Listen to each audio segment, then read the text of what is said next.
स्वागत है आपका आपके खुशियों के त्योहार में। यहाँ हम त्योहार की तैयारी से पूजा की थाली तक का सफर पूरा करेंगे। आप सुन रहे हैं दुर्गा सप्तशती पाठ श्रृंखला। पिछली श्रृंखला में आपने सुना चौथा अध्याय। आज हम नवरात्र के चौथे दिन हम श्रवण करेंगे 5वां, 6ठा, 7वां और 8वां अध्याय। दुर्गा पाठ आरंभ करने से पहले कवच, अर्गला और कीलक जरूर पढ़ें और पाठ की समाप्ति और आरती के बाद क्षमा प्रार्थना जरूर पढ़ें। दुर्गा सप्तशती का 5वां अध्याय दूत के साथ देवी की बातचीत पर आधारित है। 5वां अध्याय देवताओं द्वारा देवी की स्तुति।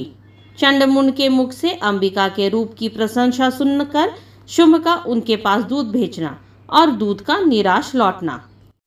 विनियोग। ओम इस उत्तर चरित्र के रुद्र ऋषि हैं, महासरस्वती देवता हैं, अनुष्टुप छंद है, भीमा शक्ति है, ब्राह्मरी बीज है, सूर्य तत्व है और सामवेद स्वरूप है। महासरस्वती की प्रसन्नता के लिए उत्तर चरित्र के पाठ में इसका विनियोग किया जाता है। ध्यान। जो अपने कर कमलों में घंटा, शूल, हल, शंख, मूसल, चक्र, धनुष और बाण धारण करती हैं, शरद ऋतु के शोभा संपन्न चंद्रमा के समान जिनकी मनोहर कांति है, जो तीनों लोकों की आधारभूत और शुभ आदि दैत्यों का नाश करने वाली हैं, तथा गौरी के शरीर से जिनका प्राकट्य हुआ है, उन महासरस्वती देवी का मैं निरंतर भजन करता हूँ। ऋषि कहते हैं, पूर्व काल में शुंभ और निशुंभ नामक असुरों ने अपने बल के घमंड में आकर सचिपति इंद्र के हाथ से तीनों लोकों का राज्य और यज्ञ भाग छीन लिया। वे ही दोनों सूर्य, चंद्रमा, कुबेर, यम और वरुण के अधिकार का भी उपयोग करने लगे। वायु और अग्नि का कार्य भी वही करने लगे। उन दोनों ने सब देवताओं को अपमानित, राज्य भ्रष्ट, पराजित तथा अधिकारहीन करके स्वर्ग से निकाल दिया। उन दोनों महान असुरों से तिरस्कृत देवताओं ने अपराजिता देवी का स्मरण किया और सोचा, जगदम्बा में हम लोगों को वर दिया था कि आपत्ति काल में स्मरण करने पर मैं तुम्हारी सब आपत्तियों का तत्काल नाश कर दूंगी। यह विचार करके देवता गिरिराज हिमालय पर गए और वहां भगवती विष्णु माया की स्तुति करने लगे। देवता बोले, देवी को नमस्कार है, महादेवी शिवा को सर्वदा नमस्कार है, प्रकृति एवं भद्रा को प्रणाम है। हम लोग नियम पूर्वक जगदम्बा को नमस्कार करते हैं, रौद्रा को नमस्कार है, नित्या, गौरी एवं धात्री को बारंबार नमस्कार है, ज्योत्सना में ही चंद्रू रूपणी एवं सुख स्वरूपा देवी को सतत प्रणाम है। शरणागतों का कल्याण करने वाली वृद्धि एवं सिद्धि रूपा देवी को हम बारंबार नमस्कार करते हैं। नैऋति राजाओं की लक्ष्मी तथा शर्वाणी स्वरूपा आप जगदम्बा को बार बार नमस्कार है।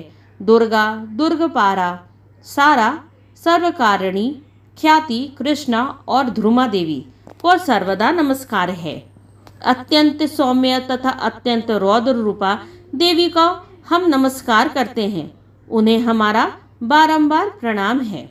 जो देवी सब प्राणियों में विष्णु माया के नाम से कही जाती है, उनको नमस्कार है, उनको नमस्कार है, उनको बारंबार नमस्कार है।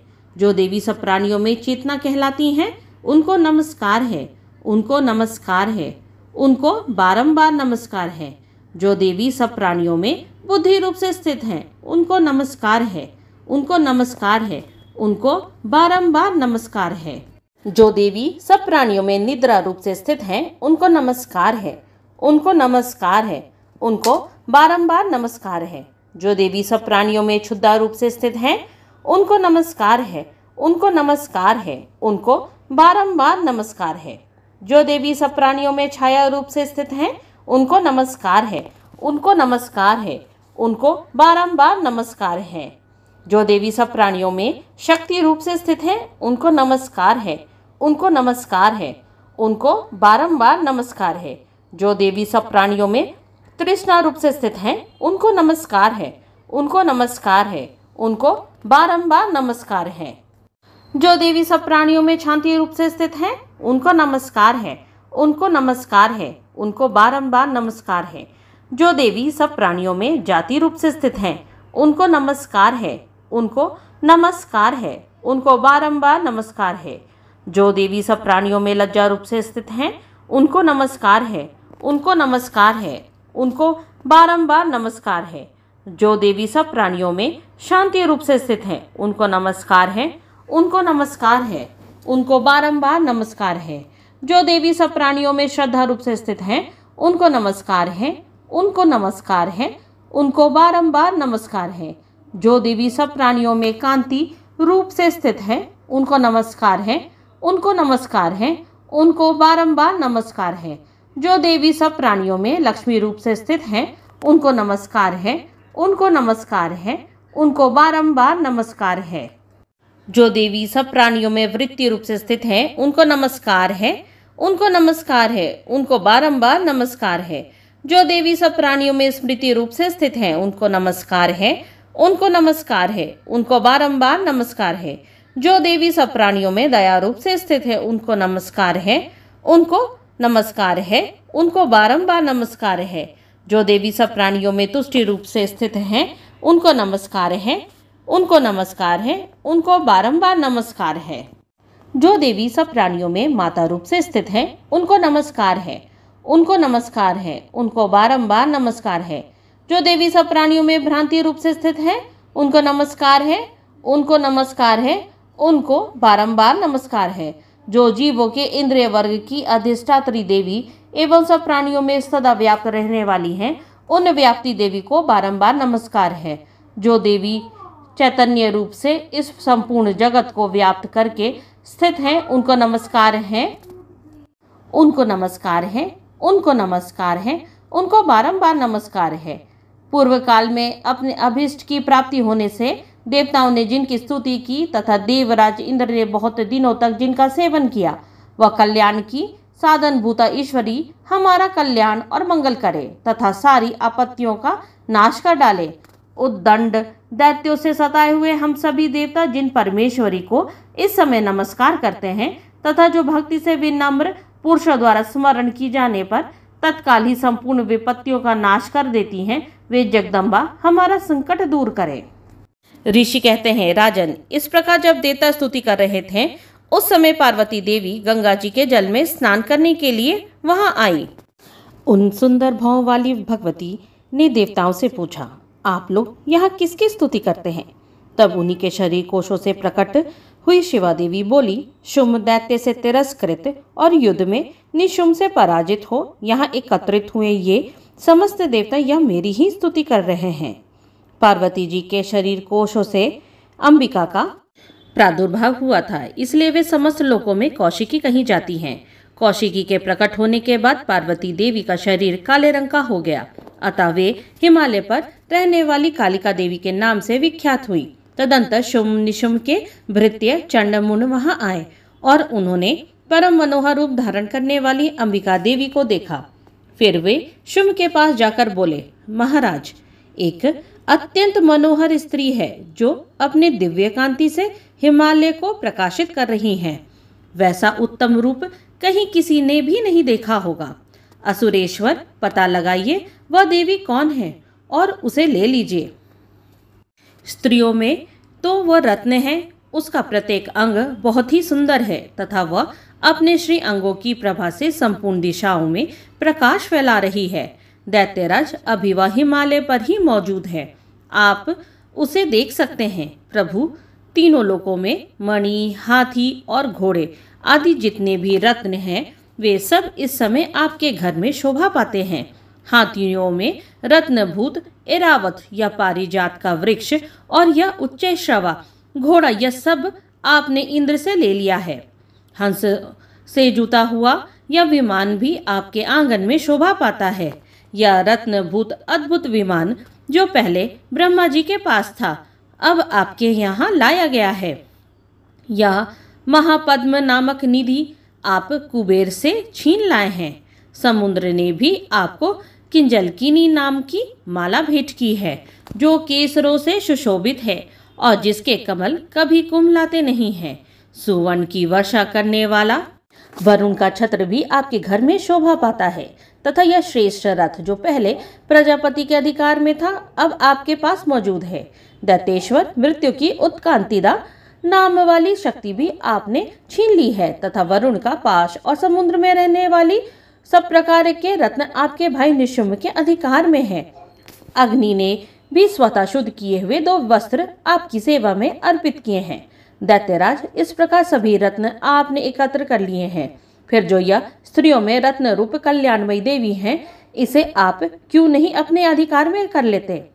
ऋषि कहते हैं, चंडमुंड का यह वचन सुनकर शुंभ ने महादैत्य सुग्रीव को दूत बनाकर देवी के पास भेजा और कहा, तुम मेरी आज्ञा से उसके सामने ये बात कहना और ऐसा उपाय करना जिससे प्रसन्न होकर वह शीघ्र ही यहाँ आ जाए। वह दूत पर्वत के अत्यंत रमणीय प्रदेश में जहाँ देवी मौजूद थी गया और मधुर वाणी में कोमल वचन बोला। दूत बोला, देवी, दैत्यराज शुंभ इस समय तीनों लोकों के परमेश्वर हैं। मैं उन्हीं का भेजा हुआ दूत हूँ और यहाँ तुम्हारे पास आया हूँ। उनकी आज्ञा सदा सब देवता एक स्वर से मानते हैं, कोई उसका उल्लंघन नहीं कर सकता। वे संपूर्ण देवताओं को परास्त कर चुके हैं। उन्होंने तुम्हारे लिए जो संदेश दिया है उसे सुनो। संपूर्ण त्रिलोकी मेरे अधिकार में है। देवता भी मेरी आज्ञा के अधीन चलते हैं। संपूर्ण यज्ञों के भोगों को मैं पृथक पृथक भोगता हूँ। तीनों लोकों में जितने श्रेष्ठ रत्न हैं वह सब मेरे अधिकार में हैं। देवराज इंद्र का वाहन ऐरावत जो हाथियों में रत्न के समान है, मैंने छीन लिया है। क्षीर सागर का मंथन करने से जो अश्वरत्न उच्च श्रवा प्रकट हुआ था, उसे देवताओं ने मेरे पैरों पर पड़कर समर्पित किया है। सुंदरी, उनके सिवा और भी जितने रत्नभूत पदार्थ देवताओं, गंधर्वों और नागों के पास थे, वे सब मेरे पास ही आ गए हैं। देवी, हम लोग तुम्हें संसार की स्त्रियों में रत्न मानते हैं, अतः तुम हमारे पास आ जाओ, क्योंकि रत्नों का उपभोग करने वाले हम ही हैं। चंचल कटाक्षों वाली सुंदरी, तुम मेरी या मेरे भाई महापराक्रमी निशुम्भ की सेवा में आ जाओ, क्योंकि तुम रत्न स्वरूपा हो। मेरे वरण करने से तुम्हें तुलना रहित महान ऐश्वर्य की प्राप्ति होगी।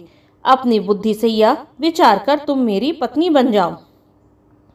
ऋषि कहते हैं, दूत के यूं कहने पर कल्याणमयी भगवती दुर्गा देवी, जो इस जगत को धारण करती हैं, मन ही मन गंभीर भाव से मुस्कुराई और इस प्रकार बोली।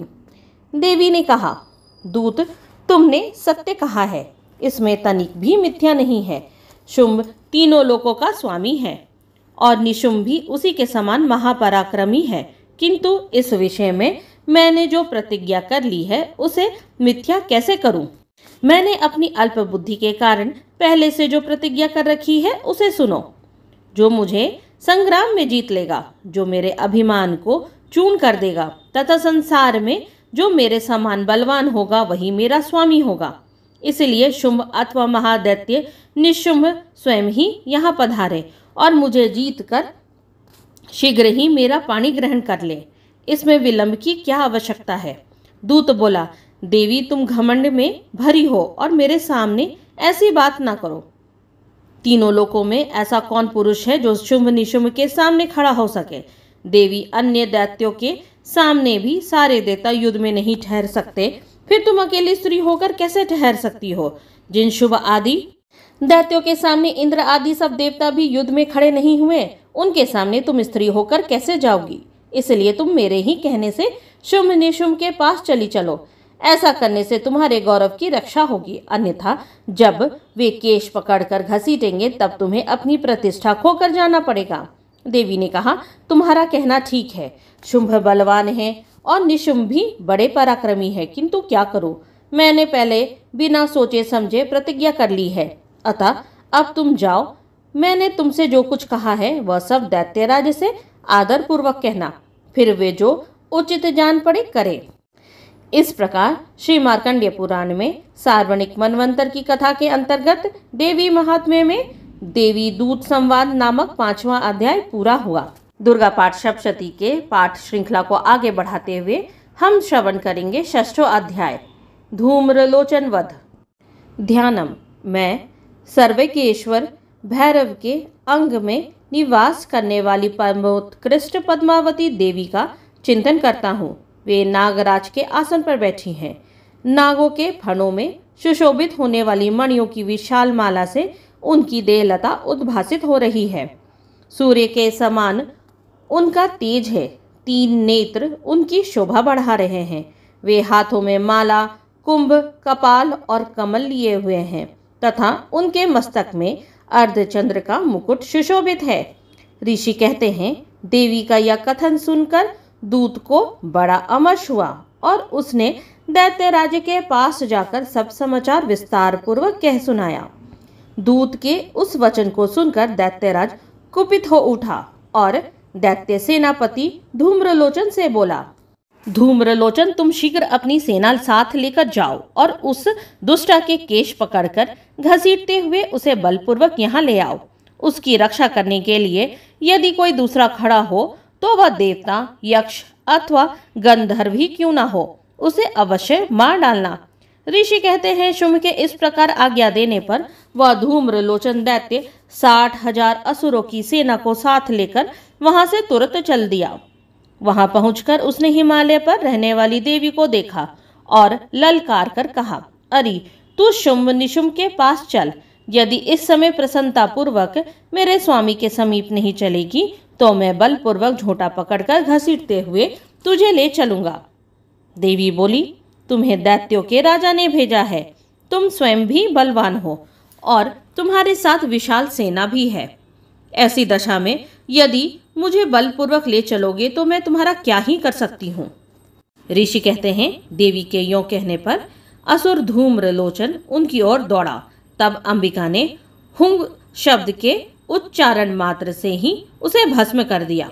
फिर तो क्रोध में भरी हुई दैत्यों की विशाल सेना और अंबिका ने एक दूसरे पर तीखे सहायकों, शक्तियों और फरसों की वर्षा आरंभ की।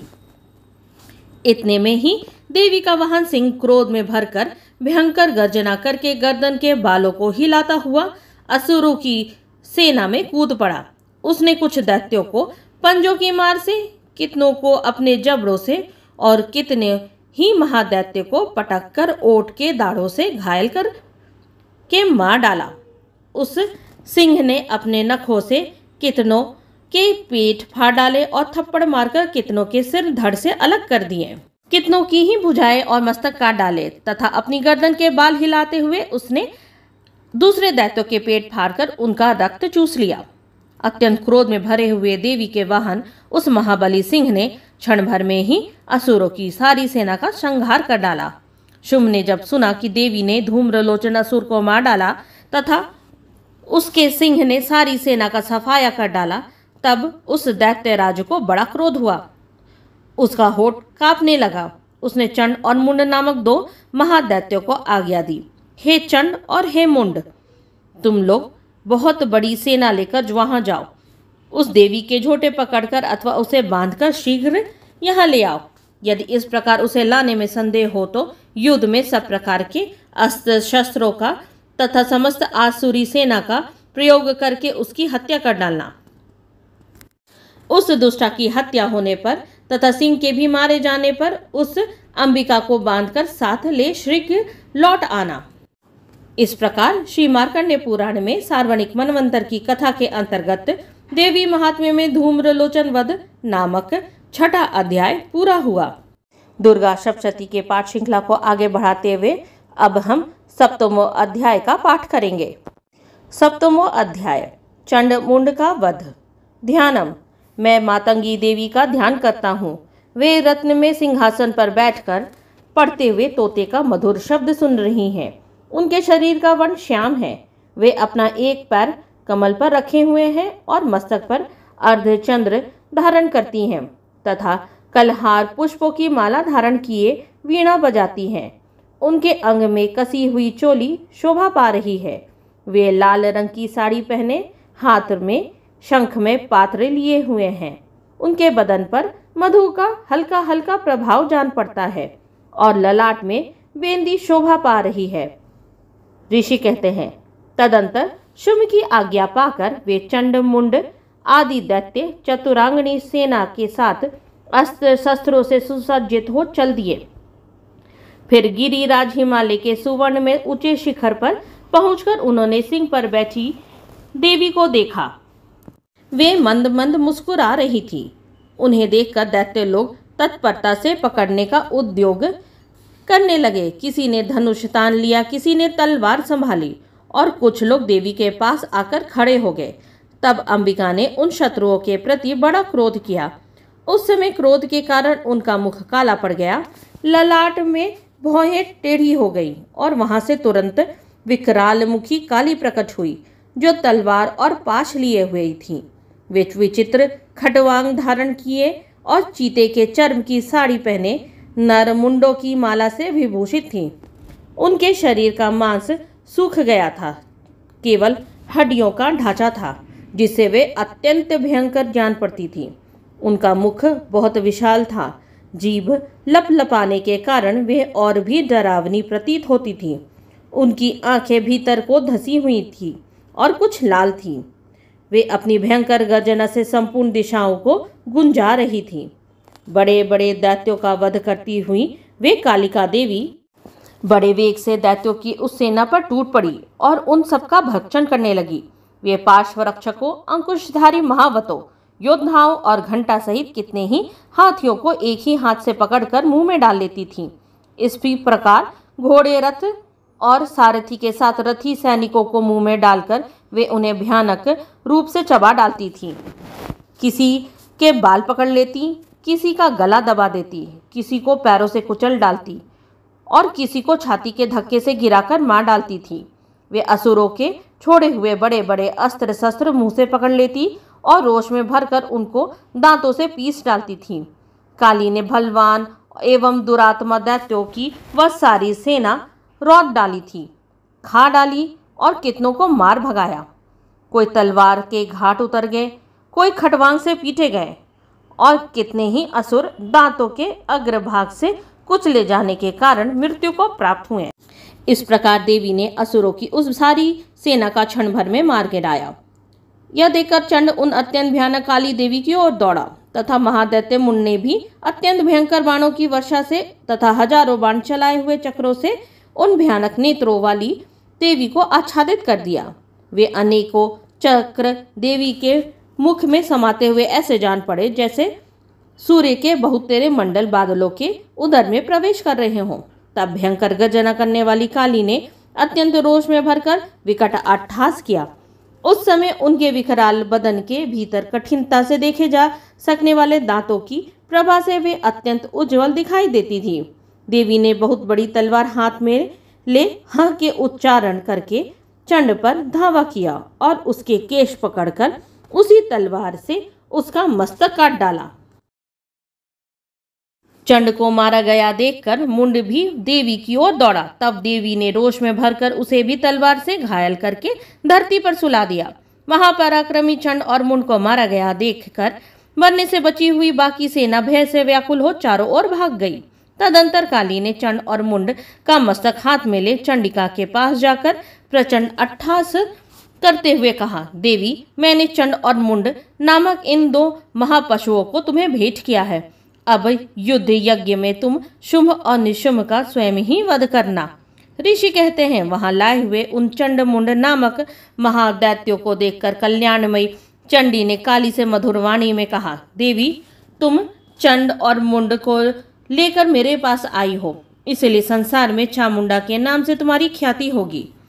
इस प्रकार श्री मार्कंडेय पुराण में सार्वणिक मनवंतर की कथा के अंतर्गत देवी महात्म्य में चंड मुंड वध नामक 7वां अध्याय पूरा हुआ।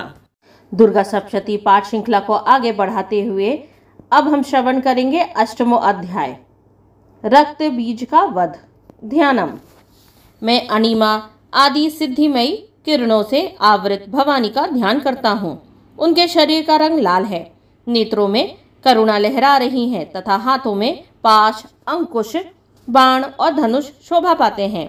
ऋषि कहते हैं, चंड और मुंड नामक दैत्यों के मारे जाने तथा बहुत सी सेना का संहार हो जाने पर दैत्यों के राजा प्रतापी शुंभ के मन में बड़ा क्रोध हुआ और उसने दैत्यों की संपूर्ण सेना का युद्ध के लिए कूच करने की आज्ञा दी। वह बोला, आज युद्धायुध नाम के 86 दैत्य सेनापति अपनी सेनाओं के साथ युद्ध के लिए प्रस्थान करे। कंबू नाम वाले दैत्यों के 84 सेनानायक अपनी वाहिनी से घिरे हुए यात्रा करे। 50 कोटि वीर्य कुल के और 100 धौम्र कुल के असुर सेनापति मेरी आज्ञा से सेना सहित कूच करे। कालक, दोहर्द, मौर्य और काल के असुर भी इस युद्ध के लिए तैयार हो मेरी आज्ञा से तुरंत प्रस्थान करे। भयानक शासन करने वाला असुरराज शुंभ इस प्रकार आज्ञा दे सहस्त्र बड़ी बड़ी सेनाओं के साथ युद्ध के लिए प्रस्थित हुआ। उसकी अत्यंत भयंकर सेना आती देख चंडिका ने अपनी धनुष की टंकार से पृथ्वी और आकाश के बीच का भाग गुंजा दिया। राजन तदंतर देवी के सिंह ने भी बड़े जोर जोर से दहाड़ना आरंभ किया। फिर अंबिका ने घंटे के शब्द से उस ध्वनि को और भी बढ़ा दिया। धनुष की टंकार, सिंह की दहाड़ और घंटे की ध्वनि से संपूर्ण दिशाएं गूंज उठी। उस भयंकर शब्द से काली ने अपने विकराल मुख को और भी बढ़ा लिया तथा इस प्रकार वे विजयिनी हुई। उस तुमुलनाद को सुनकर दैत्यों की सेनाओं ने चारों ओर से आकर चंडिका देवी, सिंह और काली देवी को क्रोधपूर्वक घेर लिया। राजन, इस बीच में असुर के विनाश तथा देवताओं के अभ्युदय के लिए ब्रह्मा, शिव, कार्तिकेय, विष्णु तथा इंद्र आदि देवों की शक्तियां जैसे जो अत्यंत पराक्रम और बल से संपन्न थी, उनके शरीरों से निकलकर उन्हीं के रूप में चंडिका देवी के पास गए। जिस देवता का जैसा रूप, जैसी वेशभूषा और जैसा वाहन है, ठीक वैसे ही साधनों से संपन्न हो उसकी शक्ति असुरों से युद्ध करने के लिए आई। सबसे पहले हंस युक्त विमान पर बैठी हुई अक्षय सूत्र और कमंडलों से सुशोभित ब्रह्मा जी की शक्ति उपस्थित हुई, जिसे ब्राह्मणी कहते हैं। महादेव जी की शक्ति वृषभ पर आरूढ़ हो, हाथों में श्रेष्ठ त्रिशूल धारण किए, महानाग का कंगन पहने, मस्तक में चंद्र रेखा से विभूषित हो वहां आ पहुंची। कार्तिकेय जी की शक्ति रूपा जगदम्बिका उन्हीं का रूप धारण किए श्रेष्ठ मयूर पर आरूढ़ हो, हाथ में शक्ति लिए दैत्यों से युद्ध करने के लिए आई। इसी प्रकार भगवान विष्णु की शक्ति गरुड़ पर विराजमान हो, शंख, चक्र, गदा, शांग्र, धनुष तथा खड्ग हाथ में लिए वहां आई। अनुपम यज्ञ वाराह का रूप धारण करने वाले श्री हरि की जो शक्ति है, वह भी वारा शरीर धारण करके वहां उपस्थित हुई। नारसिंह की शक्ति भी नृसिंह के समान शरीर धारण करके वहां आई। उसकी गर्दन के बालों के झटके से आकाश के तारे बिखरे पड़ते थे। इसी प्रकार इंद्र की शक्ति वज्र हाथ में लिए गजराज एरावत पर बैठ कर आई। उसके भी सहस्त्र नेत्र थे। इंद्र का जैसा रूप है वैसा ही उसका भी था। तदंतर उन देव शक्तियों से घिरे हुए महादेव जी ने चंडिका से कहा, मेरी प्रसन्नता के लिए तुम शीघ्र ही इन असुरों का संहार करो। तब देवी के शरीर से अत्यंत भयानक और परम उग्र चंडिका शक्ति प्रकट हुई, जो सैकड़ों गिद्दड़ियों की भांति आवाज करने वाली थी। उस अपराजिता देवी ने धूमिल जटा वाले महादेव जी से कहा, भगवान, आप शुंभ निशुंभ के पास दूत बनकर जाइए और उन अत्यंत गर्वीले दानव शुंभ एवं निशुंभ दोनों से कहिए, साथ ही उनके अतिरिक्त भी जो दानव युद्ध के लिए वहां उपस्थित हों, उनको भी यह संदेश दीजिए, दैत्यों, यदि तुम जीवित रहना चाहते हो तो पाताल को लौट जाओ। इंद्र को त्रिलोकी का राज्य मिल जाए और देवता यज्ञ भाग का उपभोग करे। यदि बल के घमंड में आकर तुम युद्ध की अभिलाषा रखते हो तो आओ, मेरी शिवाय तुम्हारे कच्चे मांस से तृप्त हो। चूंकि उस देवी ने भगवान शिव को दूत के कार्य में नियुक्त किया था, इसलिए वह शिवदूती के नाम से संसार में विख्यात हुई। वे महादैत्य भी भगवान शिव के मुंह से देवी के वचन सुनकर क्रोध में भर गए और जहां कात्यायनी विराजमान थी उस ओर बढ़े। तदंतर वे दैत्य अमच में भरकर पहले ही देवी के ऊपर बाण, शक्ति और रिष्टि आदि अस्त्रों की वृष्टि करने लगे। तब देवी ने भी खेल खेल में ही धनुष की टंकार की और उसे छोड़े हुए बड़े बड़े बाणों द्वारा दैत्यों के चलाए हुए बाण, शूल, शक्ति और फरसों को काट डाला। फिर काली उनके आगे होकर शत्रुओं को शूल के प्रहार से विदीर्ण करने लगी और खटवांग से उनका कचुमा निकालती हुई रणभूमि में विचरने लगी। ब्राह्मणी भी जिस जिस ओर दौड़ती उसी ओर अपने कमंडलू का जल छिड़क कर शत्रुओं के ओज और पराक्रम को नष्ट कर देती थी। महेश्वरी ने त्रिशूल से तथा वैष्णवी ने चक्र से और अत्यंत क्रोध में भरी हुई कुमार कार्तिकेय की शक्ति से दैत्यों का संहार आरंभ किया। इंद्र शक्ति के वज्र प्रहार से विदीर्ण हो सैकड़ों दैत्य दानव रक्त की धारा बहाते हुए पृथ्वी पर सो गए। वाराही शक्ति ने कितनों को ही अपने थुतुन की मार से नष्ट किया, दाढ़ों के अग्रभार से कितनों की छाती छेद डाली और कितने ही दैत्य उसके चक्र की चोट से विदीर्ण होकर गिर पड़े। नरसिंगी भी दूसरे महादैत्यों को अपने नखों से विदीर्ण करके खाती और सिंहनाद से दिशाओं एवं आकाश को गुंजाती हुई युद्ध क्षेत्र में विचरने लगी। कितने ही असुर शिवदूती के प्रचंड अट्टहास से अत्यंत भयभीत हो पृथ्वी पर गिर पड़े और गिरने पर उन्हें शिवदूती ने उस समय अपना ग्रास बना लिया। इस प्रकार क्रोध में भरे हुए मातृगणों को नाना प्रकार के उपायों से बड़े बड़े असुरों का मर्दन करते देखे दैत्य सैनिक भाग खड़े हुए। मातृगणों से पीड़ित दैत्यों को युद्ध से भागते देखते रक्त बीज नामक महान दैत्य क्रोध में भरकर युद्ध करने के लिए आया। उसके शरीर से जब रक्त की बूंद पृथ्वी पर गिरती तब उसी के समान शक्तिशाली एक दूसरा महादैत्य पृथ्वी पर पैदा हो जाता।